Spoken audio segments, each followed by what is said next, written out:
বিয়ে বাড়িতে টান পড়ে গিয়েছিল পাঁঠার মাংসের। সুস্বাদু এই আইটেম তাই ঠিকমতো পারতে পড়েনি অতিথিদের, যার রোজ গিয়ে পড়ল ক্যাটারিংয়ের এক কর্মীর ওপর। অভিযোগ, তাকে বেধড়ক মারধর করেন কনে ও পাত্রের পরিবারের সদস্যরা। তাদের হাত থেকে পালাতে গিয়ে কুয়োয় পড়ে যান ওই যুবক। সেখান থেকেই প্রাণ হারান তিনি। মর্মান্তিক এই ঘটনা ঘটেছে ঝাড়খণ্ডের রামগড়ে। জানা গিয়েছে মৃত যুবকের নাম কৃষ্ণ কুমার। বুধবার রামগড়ের হুম্পু গ্রামের একটি বিয়ে বাড়িতে ক্যাটারিং করতে গিয়েছিল তিনি। এদিন রাত 1:30 নাগাদ সমস্ত অনুষ্ঠান শেষ হলে সকলে খেতে বসে। পাঁঠার মাংসের পদটি একটি সুস্বাদু হয়েছিল, যে কিছুক্ষণের মধ্যেই প্রায় ফুরিয়ে গিয়েছিল। ফলে ফের মাংস চাইলে আর দিয়ে উঠতে পারেননি ক্যাটারিংয়ের কর্মীরা।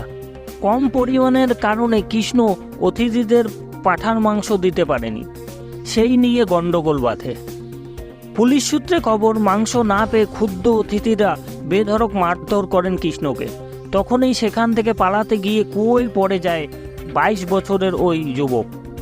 সেখান থেকে মৃত অবস্থায় উদ্ধার করা হয় কৃষ্ণকে। ময়না তদন্তের পর তার দেহ পরিবারের হাতে তুলে দেওয়া হয়।